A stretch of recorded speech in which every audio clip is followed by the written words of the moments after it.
Call. Thank you. Good evening, everyone. Welcome to our monthly board meeting of the Board of Heat in the Bronx. I will be chairing the meeting tonight. I'm Sergio Villaventa. I'm the vice chair, and we have our chair virtually, so she will be giving the chairperson's report. And we will start with our public gallery section. Do we have any of our speakers? Already have any speakers? Already? Let me just check. Give me 1 second. No one's coming. You expect no one in person, correct? Well, I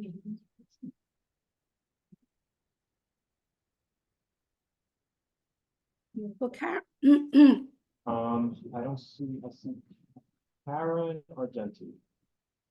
Karen Argenti's here. Thank you, Karen. Karen, are you there? Yes. Hi, Karen. Hi. Okay, so we're gonna allow you your time. You're allotted 3 minutes. Okay. So you can keep 12 more minutes for fame.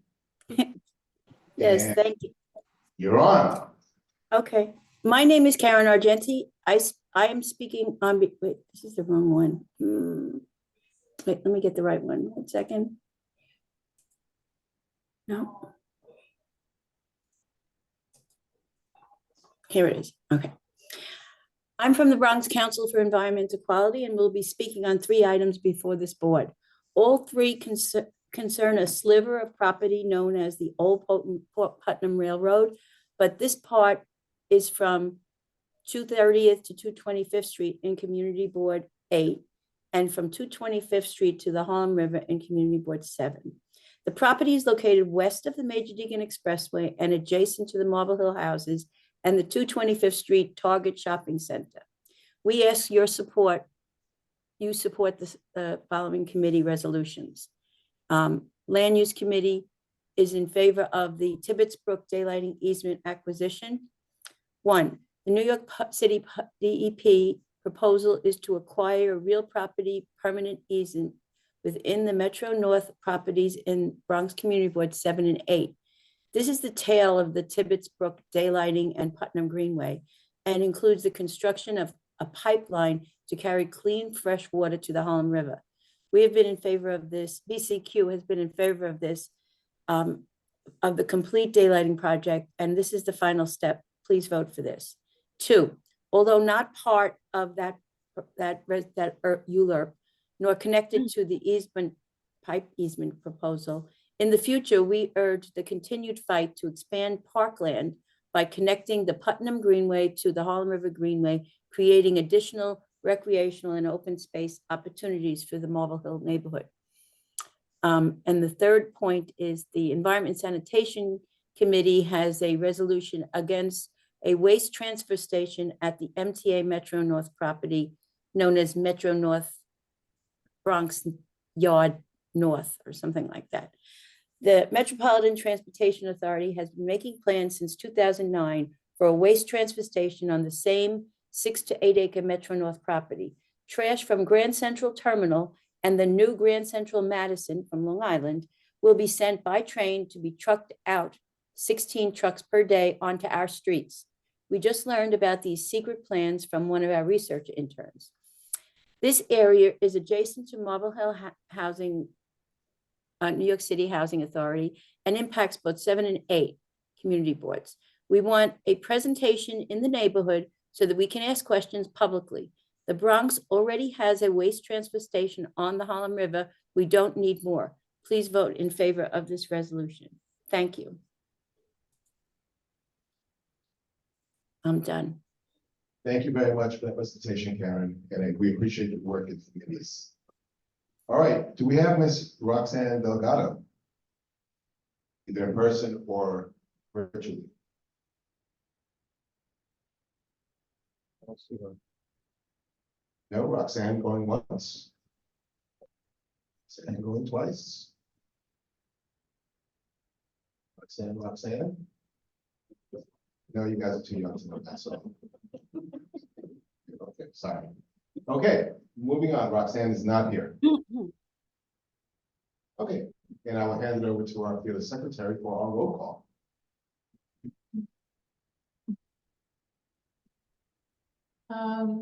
Sylvia Alexander, I recognize that she has EC. Yes, she's here. Okay. Do you want me to? Yes. Sylvia Alexander,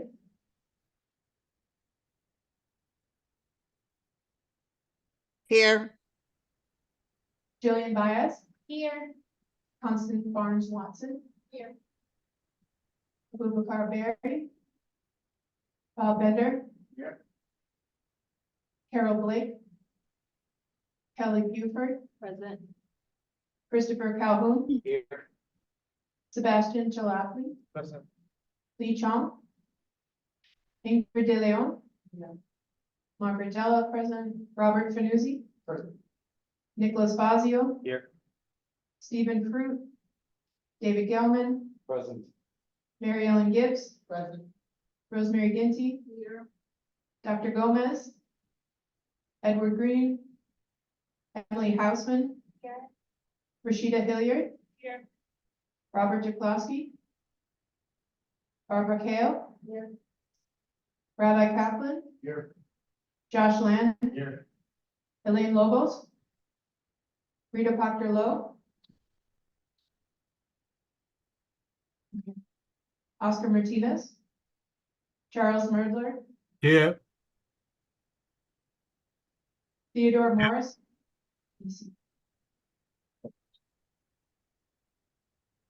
Omar Murray. Joy Campbell Privateer. Julie Reyes. Present. Daniel Rowan. Here. Georgia Santiago.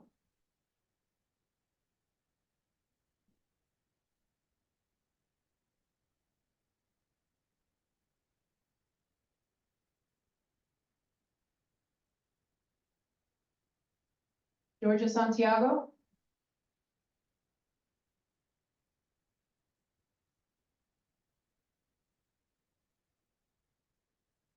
Back. Ramdat Singh. Jessica Sosa. Laura Spalter. Deborah Travis. Sergio Villaverde. Present. Martin Walpole. Here.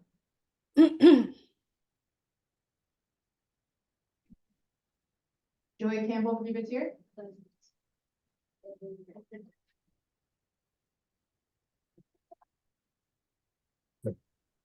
Okay. We'll try Georgia Santiago one more time.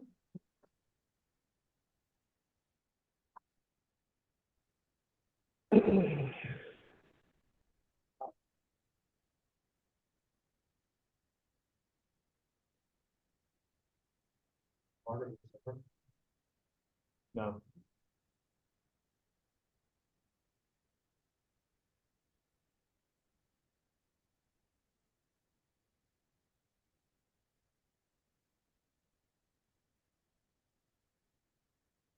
We have 22 in person. We have. Six is one vote.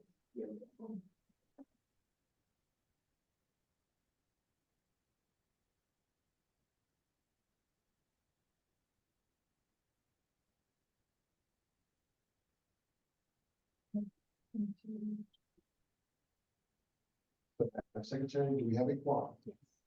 Thank you. Thank you, everyone, for the comments. We can try to respect everyone's time and be out of here promptly. So, moving on in our agenda, now we have our chairperson's report and resolutions. And Ramdat Singh is here, yes, okay, great. Go. Madam Chair, Yes. I think I'm frozen on the screen. Can you hear me at least? we can hear you, yes. Okay, great. Am I frozen? It looks like I'm frozen here. Yeah. Okay. Okay, so just for the record, I would normally advise, so I'll just advise now the people who were given extraordinary circumstances for tonight's meeting was Georgia Santiago, Ted Mars, Rita Lowe Proctor, Charles Mertler, Sylvia Alexander, and myself. That's just for the records. Okay, as for my report, I'll make it brief. I'll just say that, take a look at the executive minutes for most of the portion of my report. And also, we like to sadly say farewell to Scott Croppinger, our treasurer, who has recently resigned from the board, and we wish him well. And thank you, Rosemary Ginty, for attending the Borough Board meeting, and also Margaret Zella for attending both meetings for me. I'll do the resolutions as they appear on the screen. So Artie, feel free to put up however it scrolls, and I'll do that resolution first. If you can tell me which one it is, because my computer just froze. Irving Latimer Committee. Okay, thank you. Okay, the first resolution, it's basically advising that an ad hoc committee, and everything was sent to the board members, so this is just a refresher. I'm not going to read the whole thing. I'll just skim through it. The Irv Latimer Community Service Award was put together. And basically, the criteria for the consideration are for the nominees who have acted as a volunteer basis to improve or enhance in some way the quality of life of those living or working in Community Board 8 area, and open to individuals, students, organizations, and groups with interests in the community. So if you know of anyone who is deserving of an award for any good work that they do in the community, please reach out to the board office. The applications will be taken until March 15th, and please spread the word.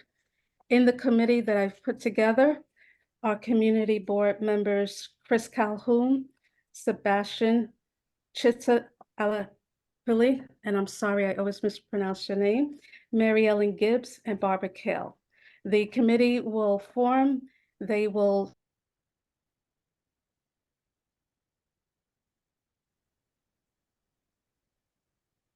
Madam Chair, did we lose you?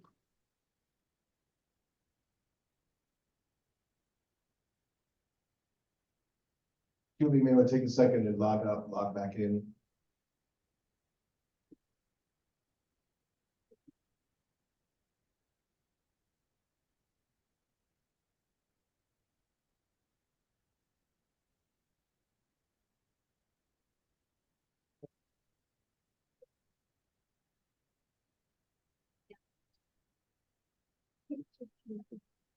Oh, she.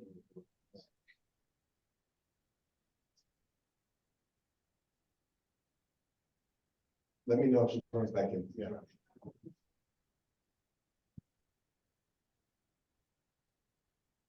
We'll give it a couple of minutes, now we can discuss the resolution. I don't think it's very good. Although one never knows. I think we need a second. If she moves it, right? All right, so David Galvin second. And now it's open for discussion. Hope she's not upset to discuss it. Right. Okay, seeing no hands, Marty Walpole, did you call the question? Yes. Call the question. Okay. All right, we're gonna, all in favor? Any opposition? Any abstention? Seeing none, it passes unanimously.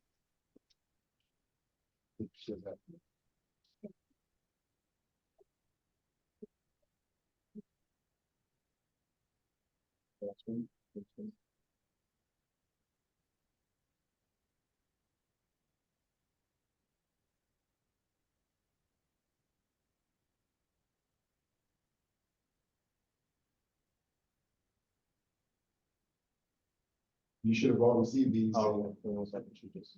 Great.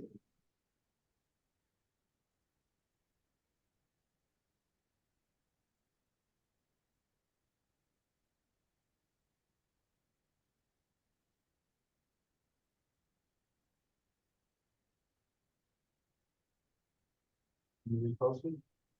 Can you hear me now? Yeah. Yes, I don't know if you continue because my We- computer froze, so I'm on my telephone here. we did continue, and the first resolution on the Irving Latimer failed Okay. Just kidding. It passed unanimously. We just assumed we'd go ahead. And then everybody was forward. Okay, did you go on to the next? We just posted it, so we're waiting for you to speak to it, please. On which resolution is up on the screen? We're up on the City of Yes Housing Opportunity Special Committee resolution. Okay, thank you. Thank you. On this resolution, there will be a vote required on this resolution, and it is to form a committee to review and bring forth the recommendations on the City Housing of Yes, rather the City of Yes Housing Opportunity.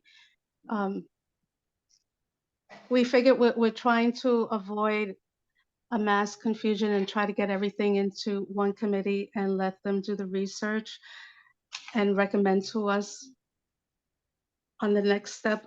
This is the last step of the City of Yes. And in this committee will be Lee Chung, Margaret Della, Rosemary Ginty, Jessica Sosa, Laura Spalter, Marty Wolpoff, Charles Mertler, and Charles Mertler, who will be the committee chairperson. And what I tried to do is gather 3 members from the Land Use Committee, 2 from the Housing, 1 from SCREE, and 1 from Environment and Sanitation. Laura Spalter should be on, yes, I did say, and Laura Spalter from Environment and Sanitation, so that they can come back to the board and give us recommendations. This is the last part of the Mayor's City of Yes in the rezoning process. And I'm just trying to avoid what happened at our last community board meeting, where to me it was just a fiasco. So just trying to get it centered with the people who have expertise in the fields. Are there any questions on this? Yeah, Wait, Marty seconds the resolution at this point, so now we can open it for discussion. Did we lose somebody? No, Chuck. Okay, Chuck, you'd like to discuss the resolution? We're gonna take 3 in favor, 3 opposed, please. I have a question, if I may. Do we have any document which shows the backup or detail for this resolution? I have not seen it. What do you mean backup? Do we have a report from them, a written No. proposal, anything? From the City of Yes, not as of today. Farah, I believe not, but Farah, correct me, has anything come into the office? The only reason I am asking it, Julie, Mhm. is the resolution states that this is what they are proposing. None of Oh, us, that is- none of us really know this. So I would suggest that instead of saying will allow or would make it easier or something, put a sentence that is what we are told it will provide. We haven't seen it yet. Okay, I'm sorry, Chuck. I thought you were asking something totally different. The points on this resolution comes from the City of Yes literature, from their website and the literature that they supply. Every single whereas comes from the New York State, the New York City Okay, website. I'm sorry, I thought you were asking something else. but do we have a report from them over and above their website? They haven't supplied anything yet. This is what they wish to do. This is what their City of Yes is. So every single whereas comes from the New York City government with this is what they're looking to accomplish. Okay, so I'm sorry. The second part of that question then is, when is our answer due? I assume it is not going to be due until we've seen the underlying support for the proposed whereas. Exactly. We haven't received anything yet. I'm doing this in Okay. preparation for it so that we're prepared to move forward as soon as they give us any documentation. Okay. All right, so now, all right, I saw Mr. Wolkoff, then I saw Laura, then I saw Robert. Chuck, just to further answer that question, I intended. We'll need you to use the microphone so that they can hear you. Okay. Just to answer your question, I attended a Zoom presentation on City of Yes Housing, and I took dozen screenshots, which I'll share with the committee. I also wrote a review, follow-up, which I shared with a number of people. So we have something. Thank you, Laura. I also want to say that these details are in the scope of work, which came out in the fall for the environmental review. And that's, we could make sure that that environmental scope of work is distributed. But that's the only thing that we have done, the scope. Okay, Chair and Mr. Vice Chair, I urge passage of this resolution, and I applaud Community Board 8 for forming a special committee in anticipation of the City of Yes housing opportunity and the draft generic environmental impact statement that will arrive with it. Should be any week now.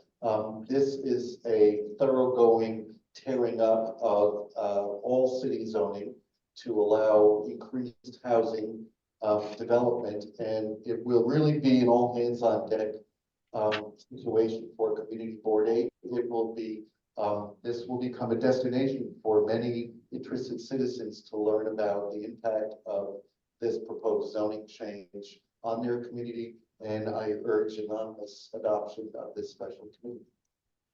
Did you say anonymous? Unanimous. I heard anonymous. Okay. Yes, Rosemary, please. Okay. Thank you. Thank you, Mr. Chair. The timing of this couldn't be more important. I applaud the chair for putting this forward, and I think the board should approve it. The timing is essential. The housing committee has asked, just as a question, asked of city planning, when are you going to certify? When are you going to certify the ULURP application? Everybody should understand, City of Yes housing is different from the other two City of Yeses. City of Yes economic opportunity, City of Yes, or whatever the hell the first one was, is different. This one is a ULURP action, and therefore is, I think, more important, most important, but it has a start date. And when the start date comes, we are constrained to 60 days. And that is why this resolution is important. Get a committee started to ask the questions that Chuck is asking, that Laura is referring to with the environmental review. It is essential that we know when they are going to certify that environmental review, because the second they certify it, there goes ULURP, and it starts in the 60-day start, and you can't stop that clock for anything. This is a big issue, an important issue for our community and for the city. I applaud the resolution, and there's a lot of work to do. But the timing of it, the questions to city planning. Farah and Marty were good enough to go to city planning. Say, when do you think you're going to certify? And what do we get? The spring. The spring. Well, that really is not much of an answer, but the spring. We have to be prepared for this story. So thank you very much, and everybody should approve this resolution. Thank you. We'll take it on. Rosemary, since Mr. Geller, could you please you use mentioned the the ULURP. use the mic, please, because we're speaking to the people on this. Okay, Rosemary, since you mentioned the ULURP, shouldn't we have that in this resolution? It seems to be rather significant. Totally unnecessary. We know, and it really is. It's okay. The committee is the committee. The committee will, this committee is going to do work for this community board and report back at every opportunity so everybody knows. All right. Do we have any voices in dissent? No, then I'll accept the motion. Okay, we call the question. All in favor?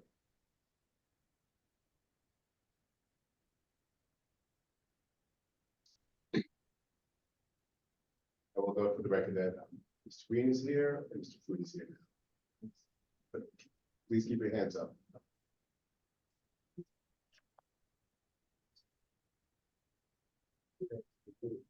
Two members, but if you like.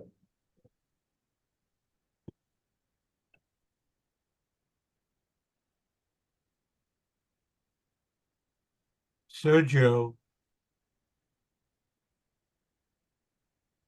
Sergio? That you got? Yes.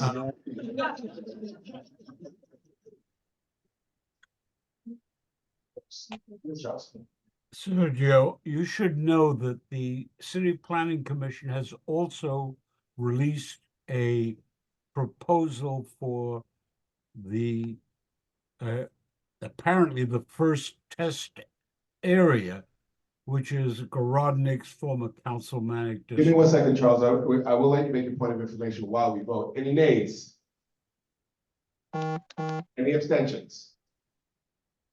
Yeah, abstention. Continue, Charles. Continue, Mr. Redwood. Charles. Charles, Yeah, I'm sorry, I interrupted you. Please continue. can I go on? Yes, please. City Planning has apparently released the draft proposal as it applies or proposed to be applied to Gorodnik's or the base of Gorodnik's former councilmanic district in mid-Manhattan. So that should give you an idea of the increases in bulk that are contemplated. They are significant. Thank you, Charles.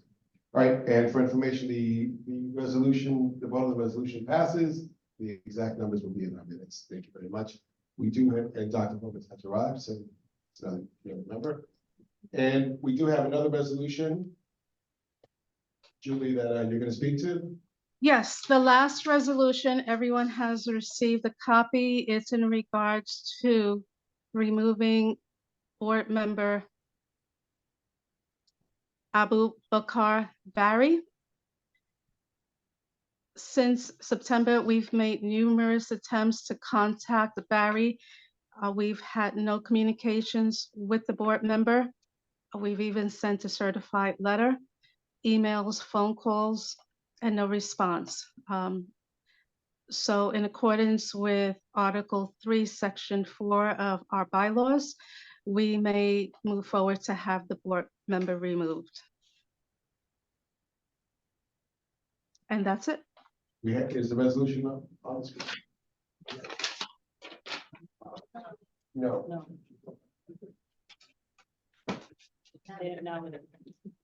Does anyone have any questions?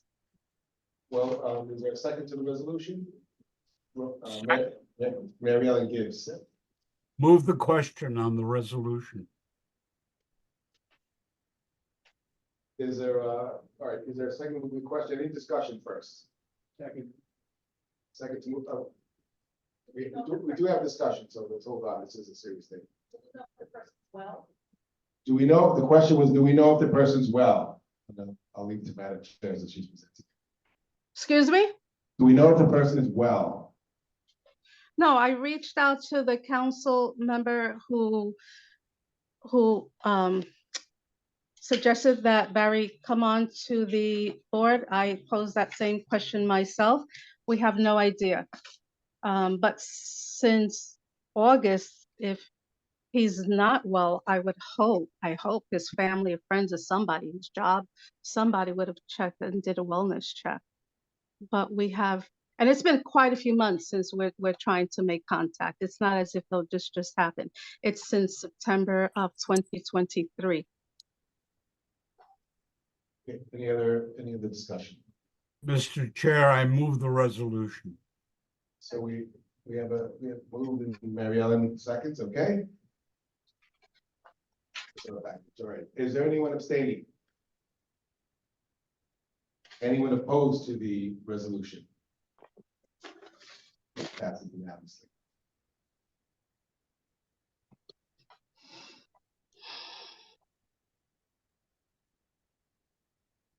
Okay, Madam Chair, is there anything else to your report? Just two quick points before the next speakers come on.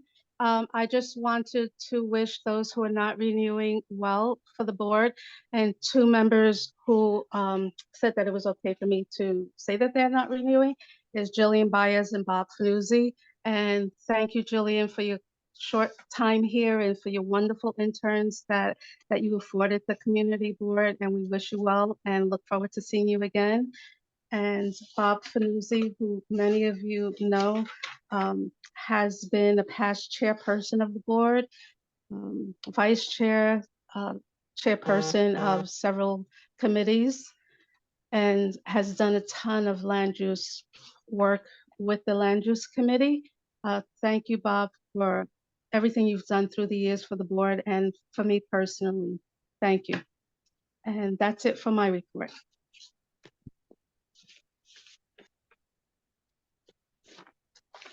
Thank you very much. We're now. I'm sorry. I just want to say something with Bob. Sure. If I may. Okay, thank you. Bob has There- been. Bob there- has been- They're on the agenda. They're on the agenda. Jillian's next on the agenda, and then Bob's is going on. Yeah, they're not. We're finished. I'll save my time. Jillian? I just want to thank all of you for the short time that I've been here. Unfortunately, I have a personal matter that needs my full attention, so it's not something you did. I waited a long time to do this. It is my intention to reapply the following year. And I just want to thank all of those of you who I did get to know well and work closely with, and those of you that I didn't. I hope to see you in the community and work with you in other ways. Thank you.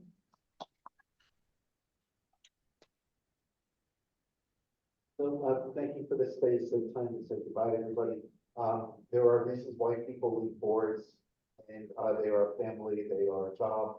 Mine is so that you can see more, and I can do more and extend my activism in my leadership and participation in two very important organizations, the Bronx Arts Ensemble and Bronx Council for Environmental Quality. So this by no means is goodbye. It's more like hello, and you can see me in public gallery as well as community participation. I do have to say though that this is where it all began. There are friends here and people on the screen that have taught me more things about what public service means.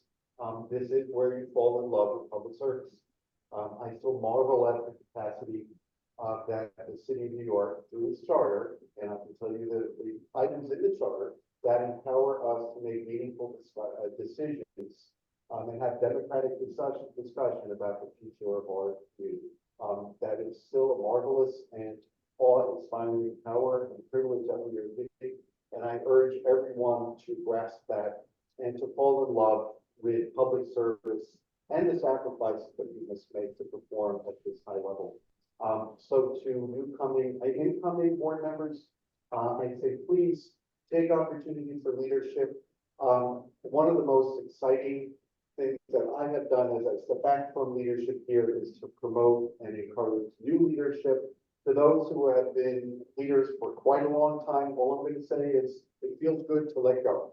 Okay, so there is a great day coming for this board, and I wish you the best with all kinds of challenges we're facing, especially with city of yes. And I will be right there. Please call on me anytime for discussion, debate, and sometimes even disagree. But thank you. I just want to say that Bob, you've been a mentor to me. You were a former chair, and I was a chair, and in the capacity as chair of ENS.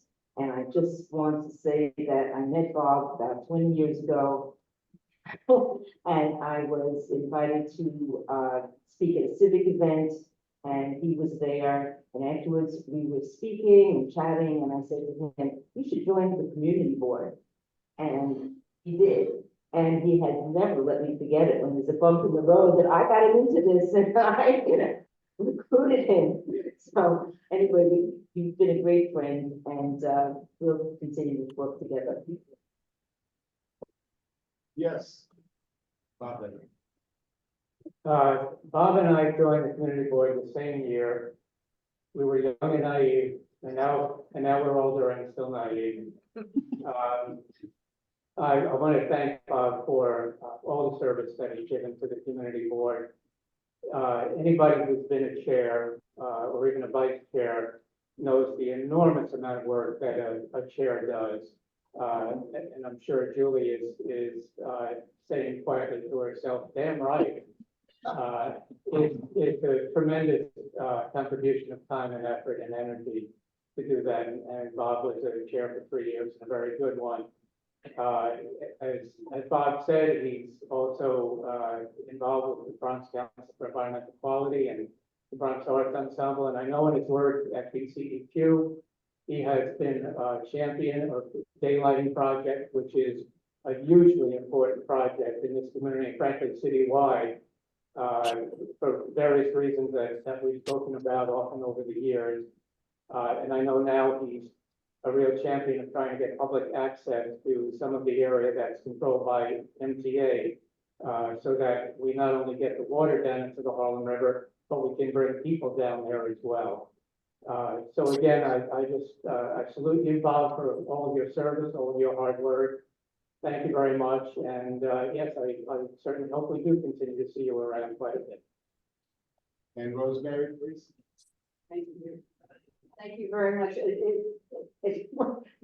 Everybody has said everything but Bob that they can say. I mean, there's nothing else that I could say that wouldn't repeat what everybody else has said. We've been together for many years. I just would like to just say a little bit about Jillian. And I think this is an important point when a young person comes and is a brand new member of this board. My interfacing with Jillian has been brief and limited. It has been superb.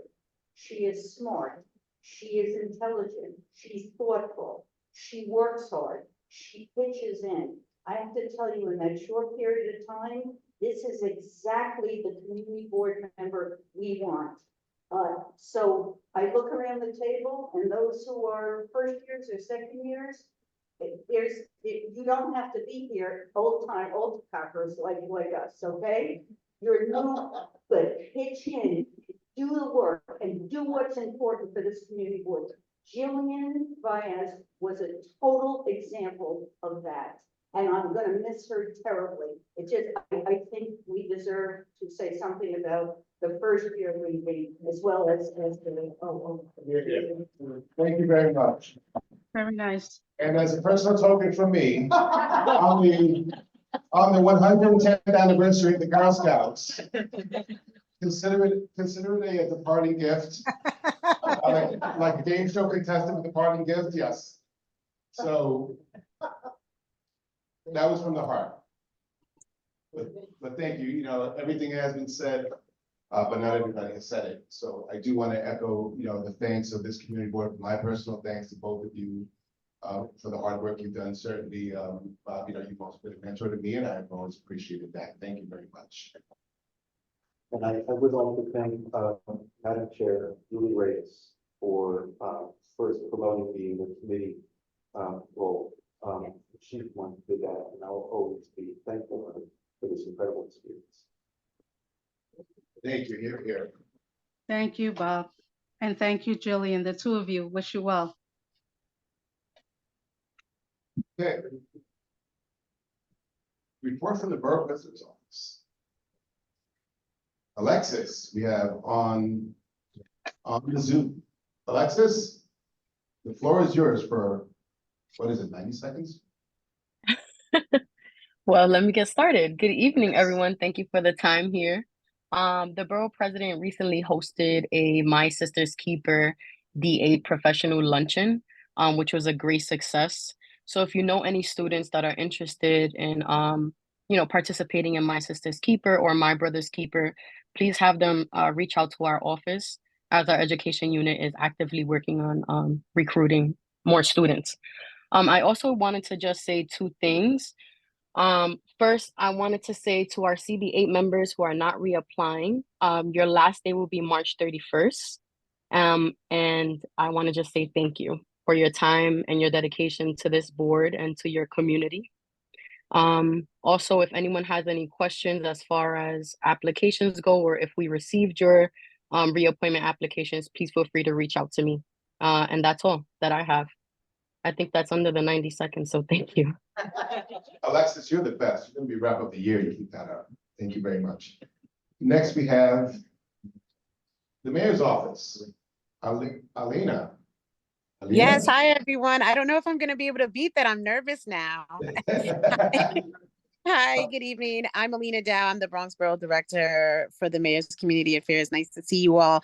First and foremost, I just want to say on behalf of the mayor and myself, Happy Women's Month. It's so important. Today, the mayor, along with the Attorney General's office and a lot of other leaders stood on the steps today, standing up and addressing the fact that there are still huge wage gaps and that does separate women from other people right now. So hopefully that we'll be able to close the gap on that soon. I do also want to just let you know that the mayor and New York City Health and Hospitals did announce that they're going to have the free tax prep services for New Yorkers. So if you want more information, I'll provide any links to Farah, and I know that she shares everything with you guys.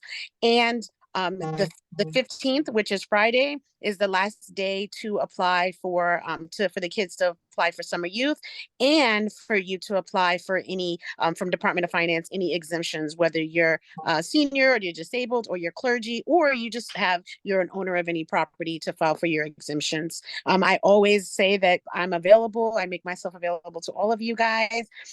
Continue to submit. I did hear that you guys are going to ask about different amazing people in the community. The mayor also wants to recognize those people. So please submit your pillars. They are the people like our amazing community board members that are leaving us. I didn't get to work with you guys so closely, but I do still want to extend myself to you guys as constituents, a part of the community. So you'll be able to call me if you need me as well. That's about it. Thank you guys. Have a good one. Thank you. Okay, the 50th precinct. We have somebody on? Good evening, everyone. It's an honor to be here and be part of the community board meeting. I hope everyone is okay and doing fine. The number that I will be providing you guys will be for the 28-day Comstock report.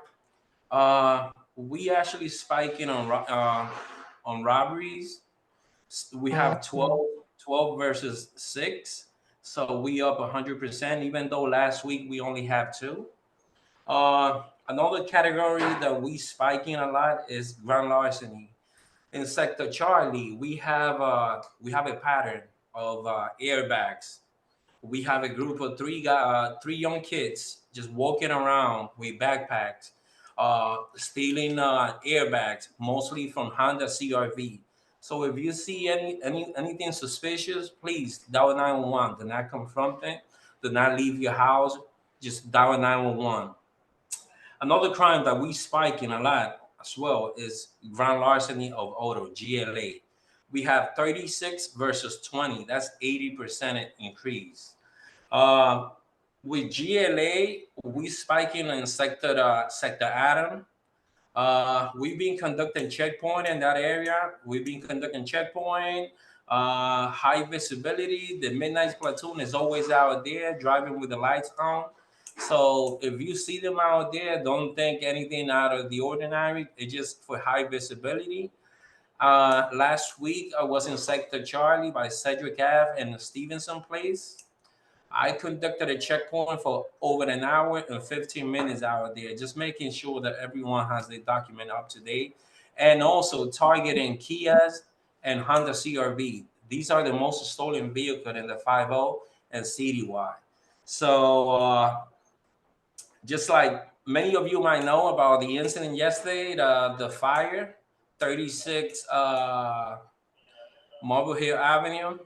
Just so you know, we have 27 tenants relocated to different locations of the city. We had 2 firefighters that claim injuries, chest pain, and smoke inhalation. Thank God they're doing okay. So the fire is non-suspicious at this time. So everyone is doing okay. Thank God. So thank you very much. Thank you very much, Captain. Thank you for your work. Any questions for the captain? Yes, I saw Rosemary's hand first. Can I just speak No, loud? no, because he won't hear you on the Zoom.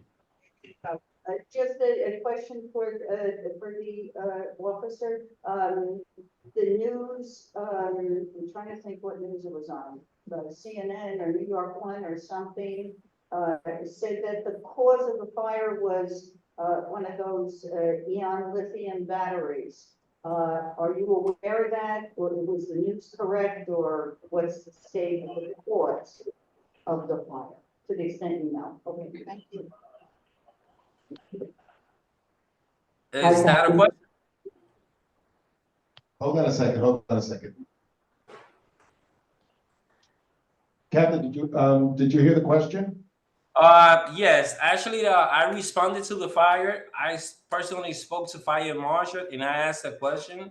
So they didn't have an answer yesterday night. So they told me the fire is under investigation. Could that be a possibility? Maybe, but we haven't get any official answer from the fire department and marshal. So could that be a possibility? Like I said, maybe, but I won't be able to give you the answer yet until they make a determination. But they deemed the building unsafe. Thank you for that information, Captain. So we have Ms. Gibbs, and then we have Mr. Murdler, who's on the line. Ms. Gibbs? Hi, Captain. I saw on News 12 today, big congratulations in that auto theft bust. I saw that the 5-0 was mentioned, that they had gotten, the guys that were stealing all those cars in our area. So big kudos, thank you very much. Thank you, Ms. Gibbs. Congratulations on that, Captain. Mr. Murdler? One question, do you have any hate crime statistics for this month? No, sir. We have, thank God, we have no crimes, no bias incident this month. Good. Thank you. You're welcome. Please be safe. Thank you. Thank you very much for your time, Captain. We appreciate it.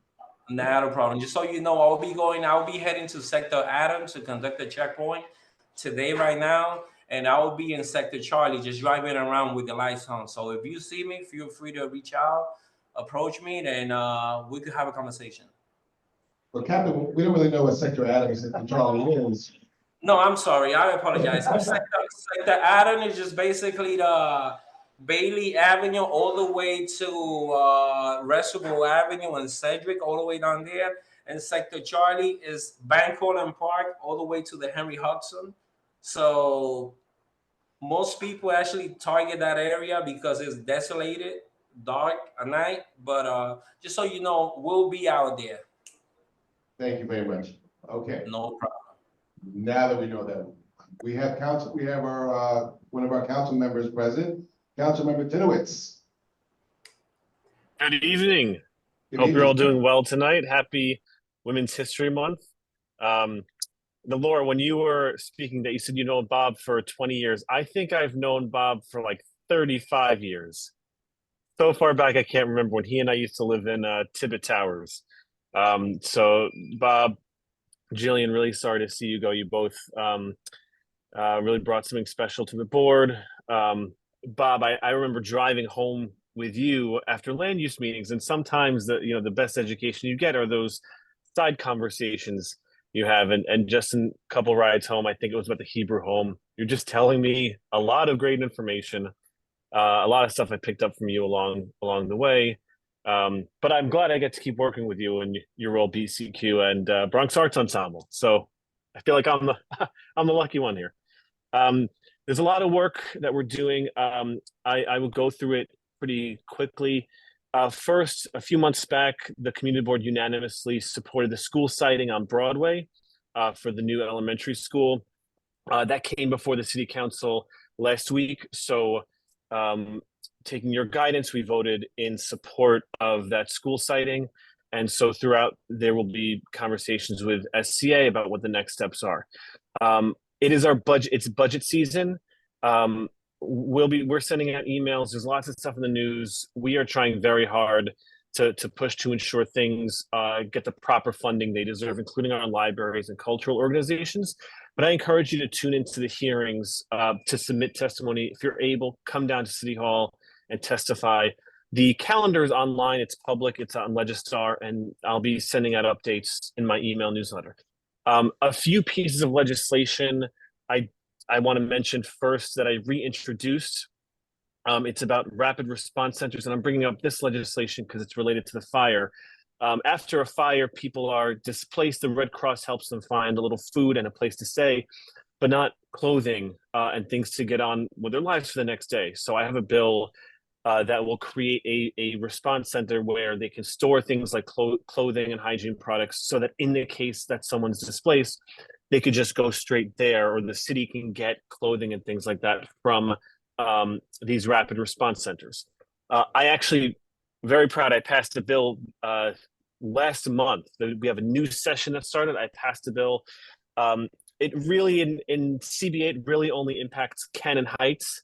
It's a bill for Mitchell-Lamas, city-run Mitchell-Lamas, that would require HPD, when they get someone's income affidavit, it would require HPD to actually fill out the form for those that appear to be eligible for SCREE and send it back to people. And the reason this bill was important was because, as we know, Cannon Heights and Mitchell-Lamas across the city are facing staggering increases in their rent and their maintenance fees. So my bill makes it a little easier for them to get that SCREE. Hate crime reporting. Chuck, you mentioned that. I have a bill that would increase reporting for hate crimes, including to our community boards, and reduce the threshold. Right now, it's just violent hate crimes. This would include all hate crimes. I have reintroduced bills to improve 301. I will end with 3 more things. One, we have DVS coming to my Department of Veteran Services coming to my office tomorrow if you're a veteran or a caretaker. Department of Buildings on Thursday. We have tax prep on Monday, that's at MMCC. Legal services and West Bronx housing on Tuesday, and oath next Wednesday. So there's lots of reasons to come to my office. Lastly, we were just meeting with the Department of Transportation today about stop signs in North Riverdale from the West 259th Street area to 263rd between Riverdale and Broadway. There's lots of cars speeding, so we are working on getting traffic calming measures and signage in that area. So, so stay tuned for that. And lastly, I encourage you all to sign up for my newsletter, ericdinowitz.nyc/newsletter, to stay up to date on all the great stuff that we are doing and all of the calendar of events we have going on. Thank you. Is there a representative? Thank you. Or is the council member Carmen De La Rosa on the line? Is there a representative for the council member Fiorina Ana Sanchez? Okay, any representative from the Bronx DA's office? Come on up, Jeffrey, if you don't mind using the mic here.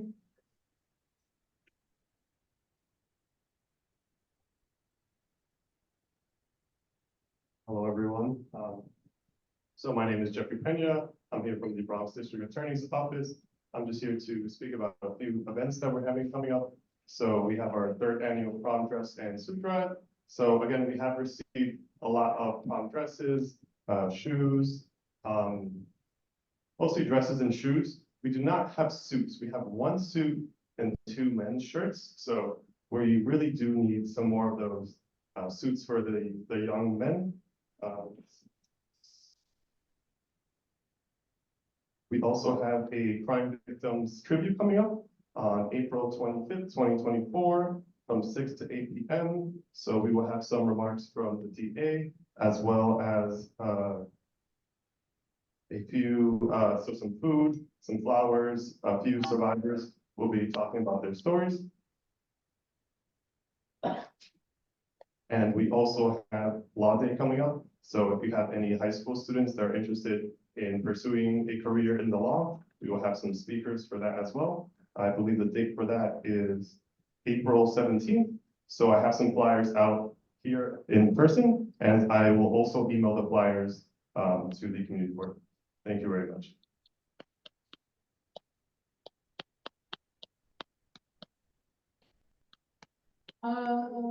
Do we have a representative from State Senator Gustavo Rivero's office? Come on up.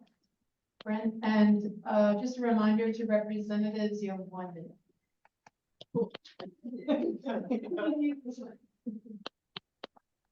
Good evening, everybody. I will be super quick then.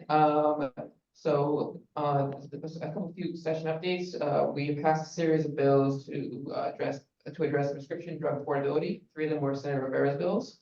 The New York Affordable Drug Manufacturing Act, eliminating co-pays for insulin and expanding EPIC eligibility.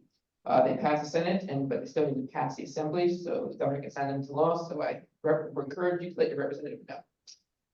We actually had the Department of Finance in our office last week for a homeowners day. The deadline for any tax benefits is March 15th. And last but not least, I also would like to let you guys know that we do have a newsletter. If you guys want to sign up for it anytime, use the QR code.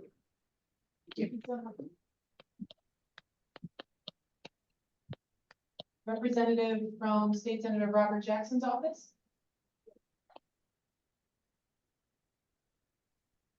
Good evening, everybody. I'm Dario Quinsack. I work for State Senator Robert Jackson. Right now it's budget season.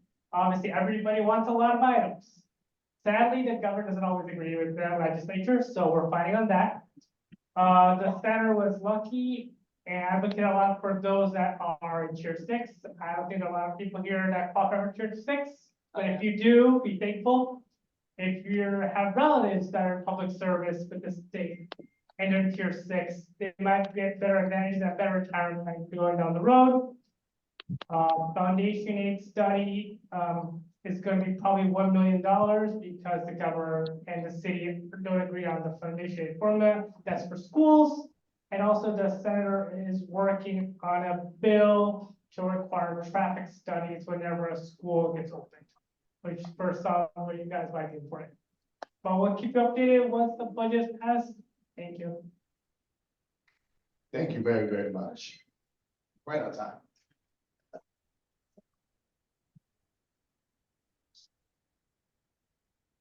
Okay, do we have anyone here from the Public Advocate's Office? Here or? Yes? Yes. Rosie Mendez. Hi, good evening, everyone.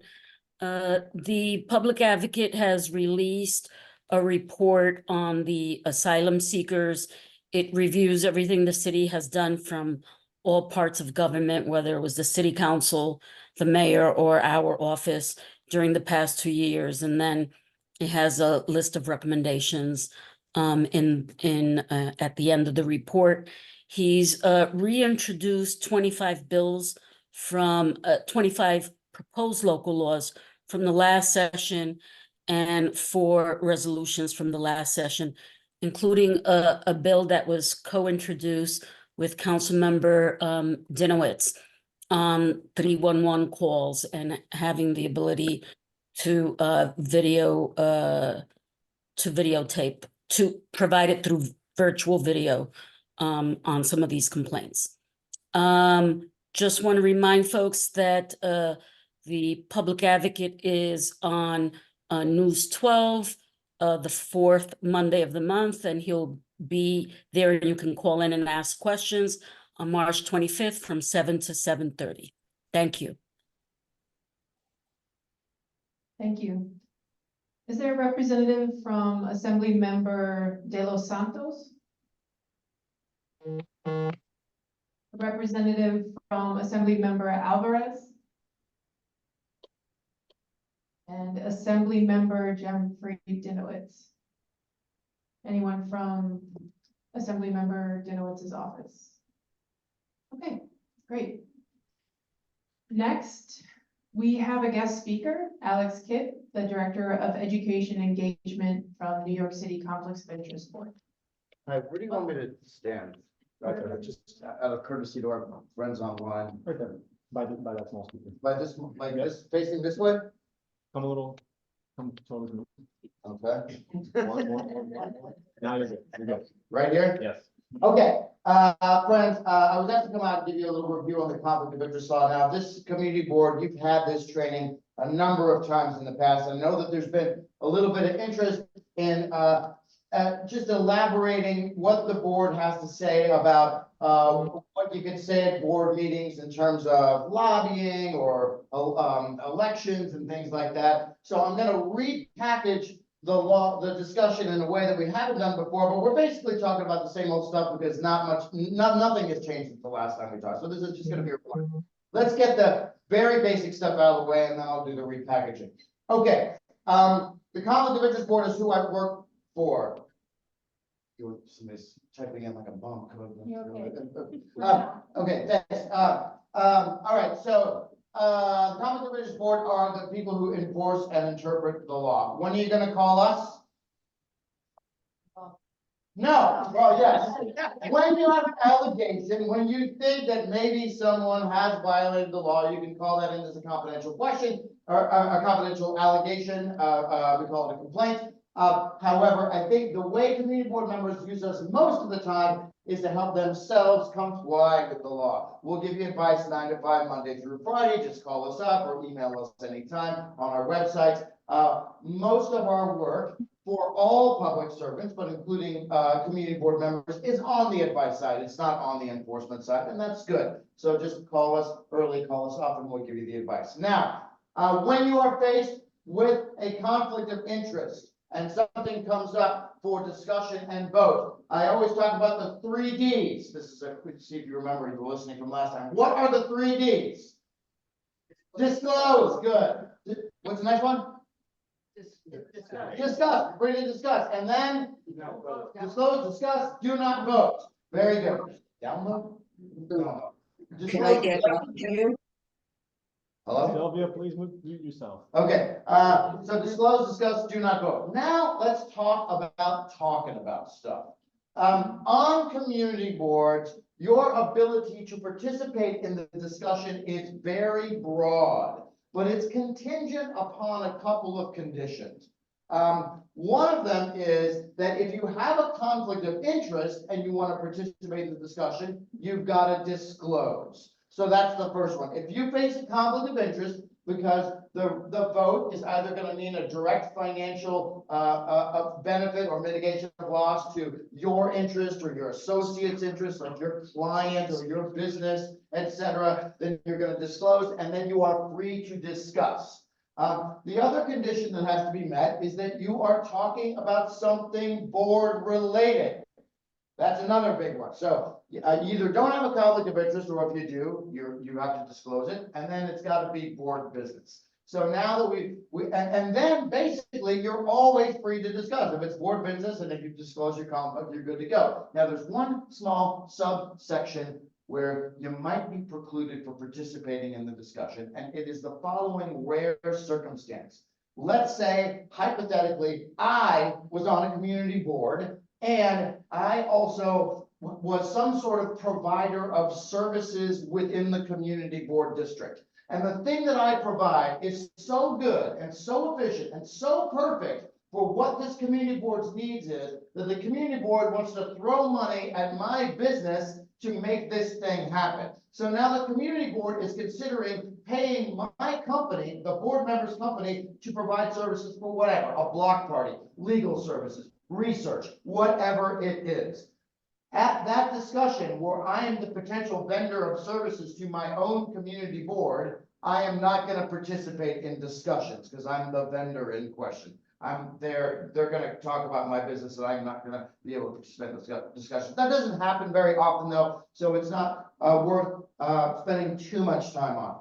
The bigger thing to think about is what are discussions or what are things that people could say that fall outside of the business? Oh, here's the last condition that should be met when I'm thinking about discussing things at the community board, which is that I am always participating in community board discussions as a community board member.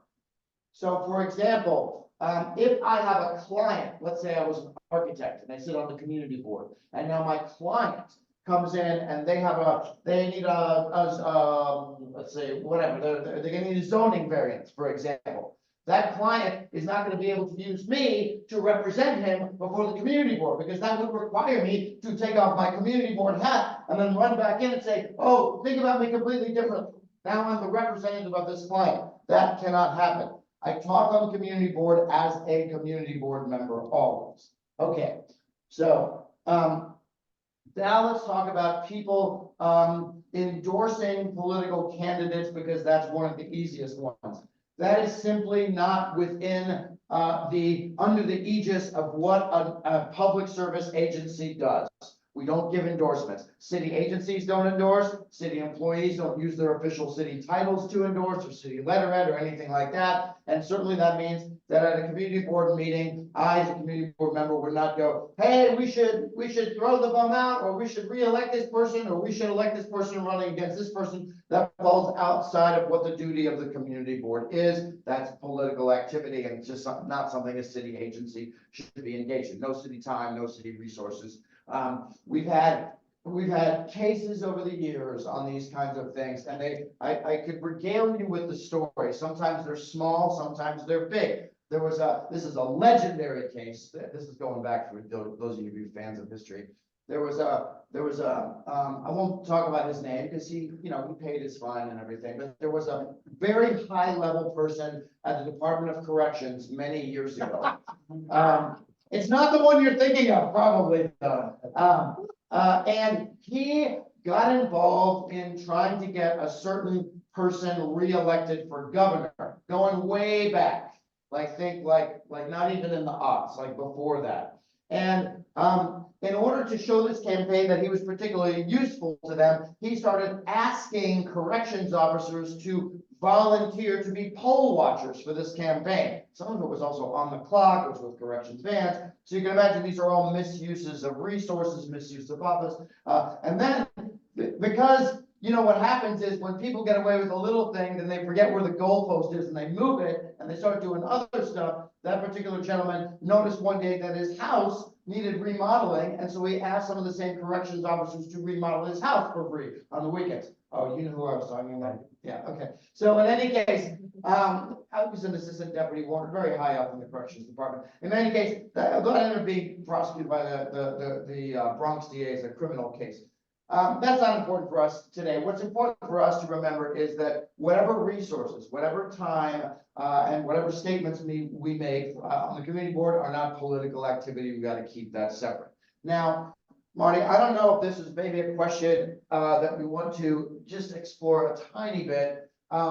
It probably is within the purview of this community board to make judgments about whether or not policies or legislation are good for this community, right? So we want to be careful that we're able to exercise judgment and say, this is good, this is bad, without saying like, re-elect this person or don't elect this person. Those are two different conversations. And so I don't want people to feel in this room that I'm saying no political activity. Yeah, that's true, but it doesn't mean that you're not able to comment on things that are important about this district. It's just they're framed in the business of the community board. Does that make sense?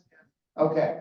Other stuff that we need to hit, because that time is valuable, and I could, we could go on with the whole thing, but this is a very advanced group, so let's keep it short. Marty, is there anything else that we want to touch on? No, I handed out to everyone the handout. Okay. They should have their own questions. Okay, so we got the handout. The handout's got all the basic information. It talks about everything in there. I think it even reviews sort of vote tabulation. Here's a present for you, my friend, because you're leaving the community board.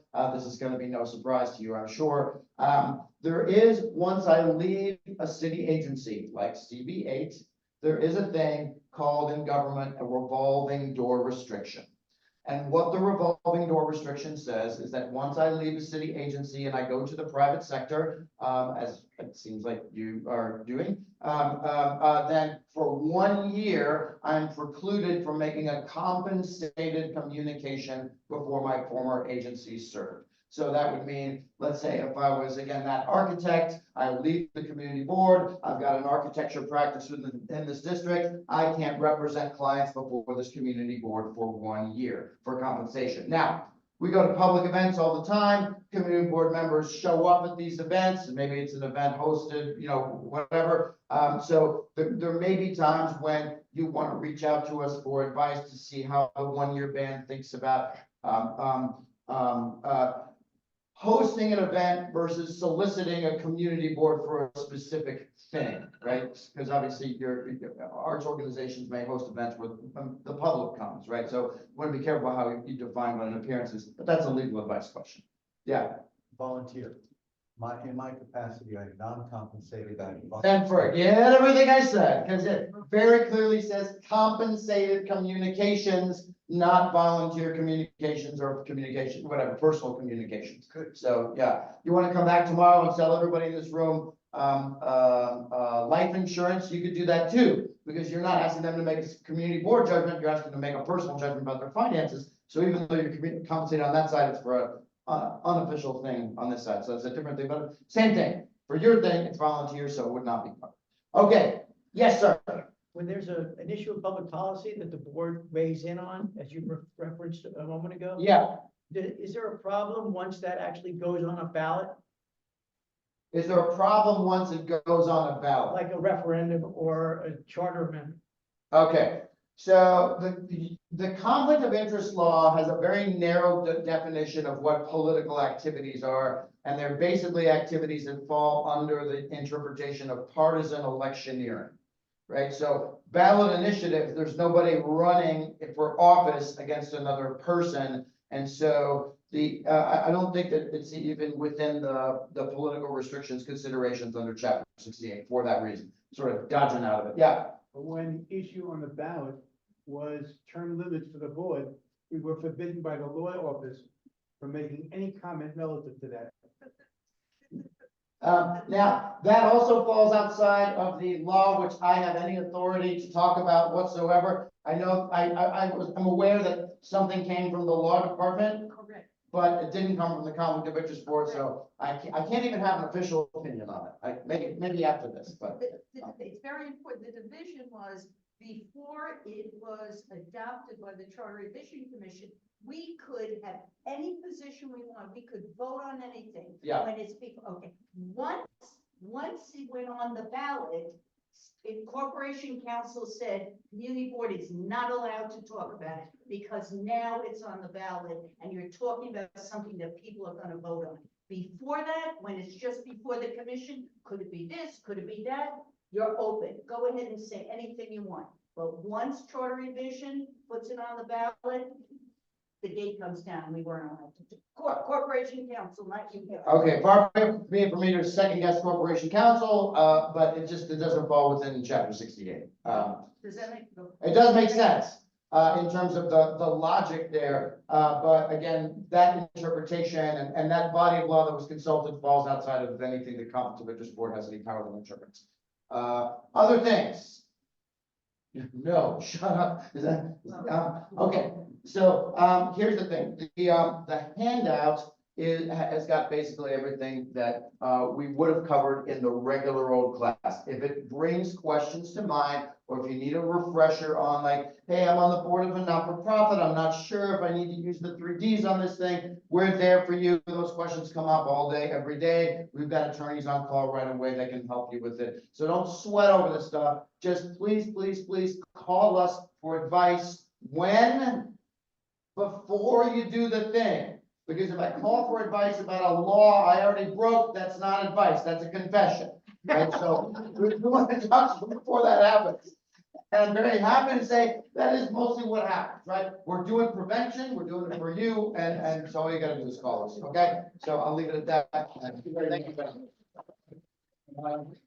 Thank you very much for a great presentation. Yeah, you got it. Mr. Chair, Yes, sir. each of the chairpersons of the various committees work with agencies and they have their liaisons with those agencies. I have the pleasure of working with Alex when I contact Conflict of Interest Board. And he has been a pleasure to work with. And I invited him and thank him. And if you still have questions, you can either contact him or next month at the LRE meeting, Alex will return and we'll have our own set of questions from LRE. But I invite everyone who has other questions to join us. Outstanding. And Alex, thank you very much. Thank you. Thank you again. Okay, moving on, the treasurer's report. Who's up? Farah? Hi, good evening, everyone. I'm definitely missing our last treasurer. I apologize if I don't have answers for you since it was the last minute I was asked to provide the report. But if you do have any questions that I cannot answer, I will get back to you. If you look at the first page of the report, you can see, from last month to this month, our general category did go up about $3,500. And that was as a result of the manual accrual that we input that we were waiting to get reimbursed for the computer equipment that we had. So we finally got that money back and it's back in our budget. You could see, how we've been spending our money in services, OTPS, and we will continue to spend down all this money throughout this spring. I know we're going to be focusing on more of the technology equipment for our meetings. And we have a few other items that were brought to our attention to invest in, as well as the office supplies and other things of that nature. So if you have any questions about the report, please ask them now. Otherwise, I'll move on to the budget mod that we have on the agenda tonight. Any questions? Any questions on the line? Okay, please move on. All right, so if you continue down, you can see we have a resolution for budget modification. We did request from OMB to see if we have additional funds left over from the time that we did not have a community coordinator. And we did ask for another $4,000 to put into our budget, and it was approved. So we are making this budget modification to add most of that money into our general fund where we pay for most everything. We did notice we might be short on our the cleaning of our office bills for the rest of the year.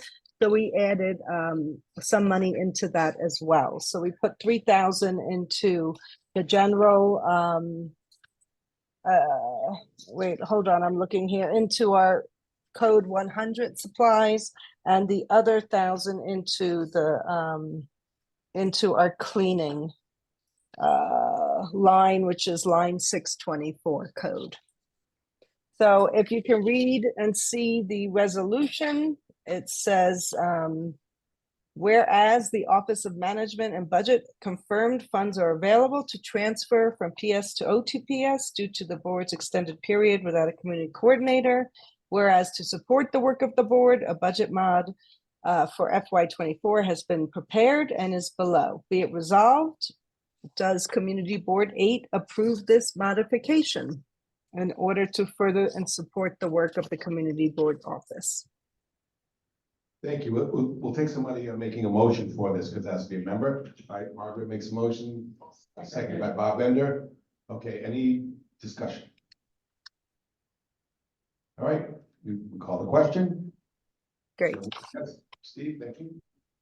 All right, any abstentions? Anyone opposed? Okay, the resolution passes unanimously. Thank you. Now I believe you're still on, Farah. Oh, okay. Are we up to the district manager report? Yes, we Hello are. again. I am gonna say to please refer for most of my report to the executive committee meetings, but I do the committee meeting minutes. I did want to just highlight a few things that a few members of our board, we were invited to present at PS 360 to celebrate and present on civic empowerment to their students. So I want to thank two of our board members who will be doing that this week and presenting to the children there. Thank you for representing Community Board 8. If I can say your names, if that's okay, let me know. Is that fine? Stephen Fruit and David Gelman will be presenting on behalf of Community Board 8, and thank you. I'd also just want to mention again that the awards for Community Board 8 have been released and requested for nominations. We will be reposting again and reaching out to the community to have people nominate some outstanding members of our community for our most valuable merchants, for the Community Service Award, the Irving Latimer Award. We will also be releasing the nomination request for the Comeback Kid Awards by early next week. And the Yankee Awards are also open as of now for nominations. And we'll reach out to our community for that as well.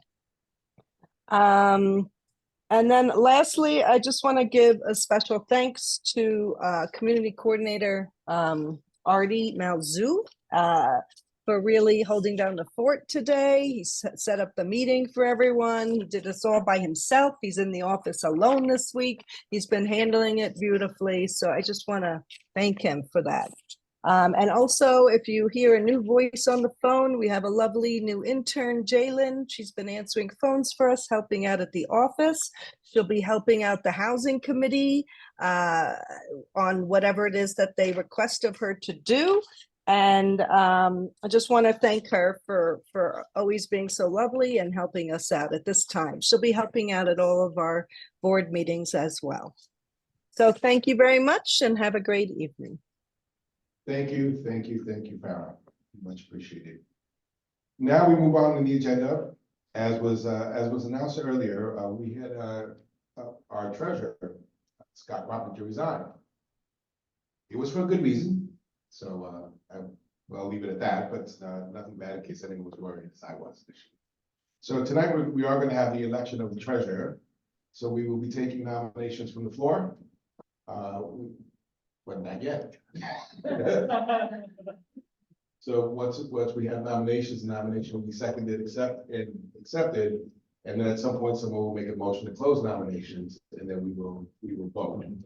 So I saw Laura's hand, very anxiously waiting to make a nomination. I want to nominate Joy Campbell Privateer. I've worked closely with Joy, and she is an attorney and has the experience and skill set to do a great job as treasurer. Joy, do you accept? And is there a second? I think it's from Mr. Green's hand first. Second. Okay. Are there any other nominations? Motion to close nominations? There's a motion to close nominations. Do we have a second? Okay. So all in favor of closing nominations? Any opposed? Any abstentions? All right, nominations are now closed. And we can have a vote. It only takes one vote, but all in favor? Aye. Any opposed? Any abstentions? There's one abstention by Rosemary. So congratulations, Joy. You are our treasurer. And thank you very much for stepping up into this. Thank you to my rabbi. I stepped up, just as I did before, to fill Roz's term, to complete her term. Not to aggrandize myself, but because I genuinely want to serve this board, and I'm going to work hard. I know that I'll have Julie's support. I'm delighted to work with Farah. I love Kara, but I'm really looking forward to Farah. I'm going to lean on Scott as much as I need to and do the best job possible. Now we'll move on to committee reports and resolutions. And I'm going to ask the committees to start with their resolutions before they report. First up is land use. And I'll ask them to publish the resolution. Are you ready? Hold on. The resolution being published. Hold on. We are ready. Hold on. I gotta get this. Okay. We have two. This is not. Hold on. Oh, one of them. You have. This is the gaming facility resolution. Am I correct? Yeah. Yes. We asked them being city planning, to give us a reason why they would propose to bypass community boards in focusing on whether or not to locate a gaming facility in that community. Nobody responded. There was no communication with us to justify supporting a resolution, and therefore I proposed a resolution that we declined to accede to the request and reaffirming the right of prior review. Thank you. Was this passed in committee? Was it quorum and it was passed, Chuck?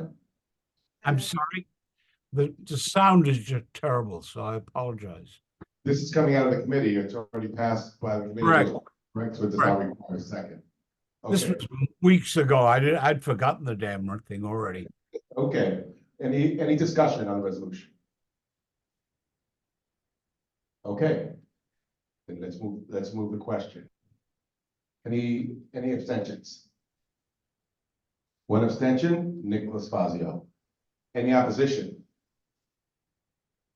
Okay, seeing no opposition and one abstention, the resolution passes. Okay. The next. This is the Pivot Brook daylighting thing that came up yesterday.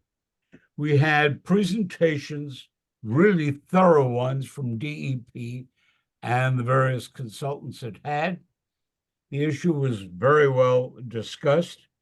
Bob Fanuzzi, among others, made careful presentations, as did Karen Argenti and various other members, Bob Bender. There was no dissent. The resolution before you makes it clear that this is not, while this is a resolution, it does not include the issues of community facilities, which will be a separate subject of community access. And we are supporting the proposal to the extent that it is before us thus far. Thank you, Chuck. And this was from last night's meeting? And there was quorum, correct? Yes, unanimously. Okay, so this also requires no second. Any discussion on this resolution? David Gelman. Yes, Artie, that does not look like the text you and I discussed this morning. This is the text that Chuck wanted on there. I'm sorry, I could not understand or hear that. Well, I'm raising concern about. Please use the microphone. I'm raising concern about what we discussed last night regarding the portion of the Putnam South Greenway, south of 230th Street going to the Harlem River. We had a pretty long discussion. We developed some text about it, went back and forth on it, and this doesn't seem to reflect that. That was an issue that came up last night in terms of it being able to be dealt with at this time. And neither DEP nor anyone else was prepared to go beyond what they have at the moment. And it was something that we wanted to take care of. So this was in the resolution to make it clear that we want further action in this regard. Thank you. So, Mr. Gelman, are you proposing an amendment to this?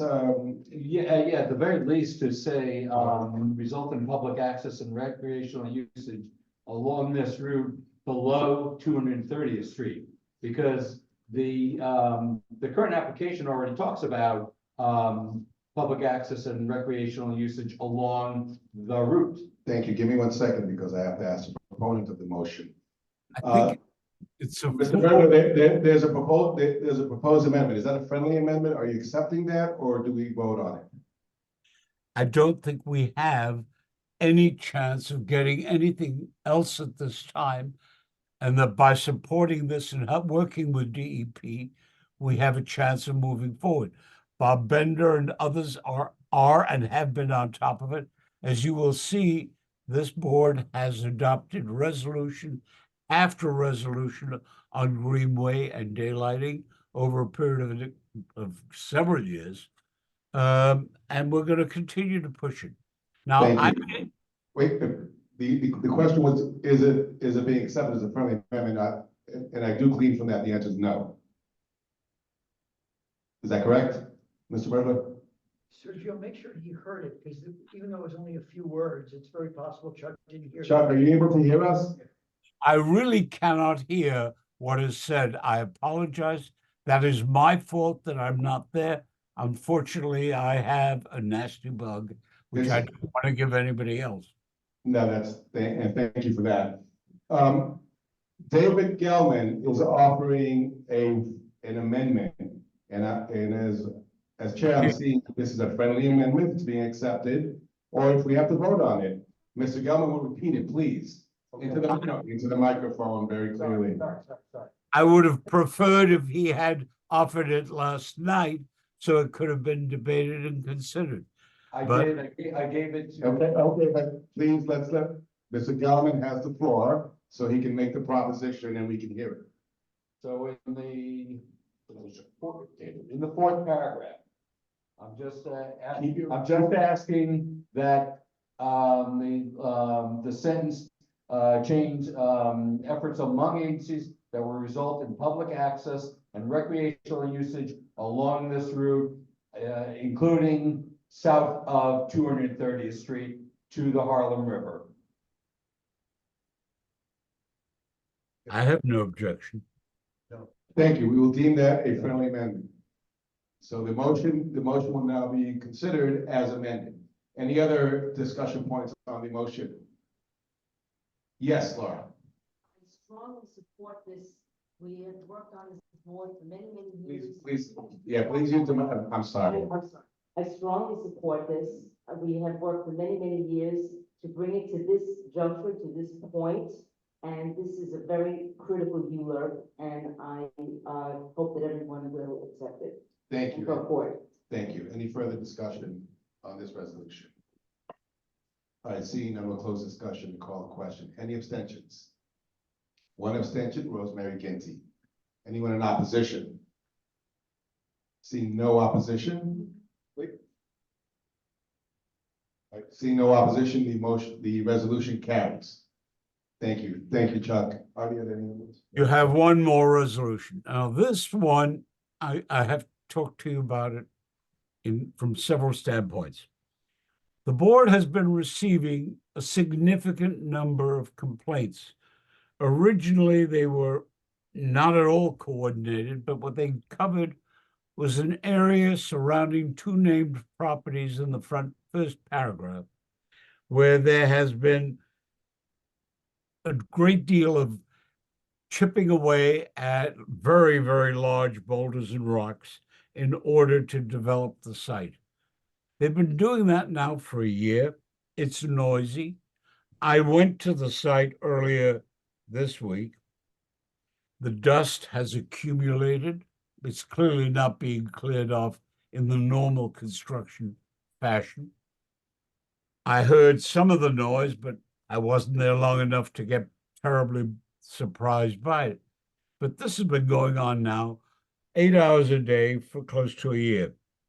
We invited the developer's construction folks or the developer to come in and talk to us about it and explain it to the community people.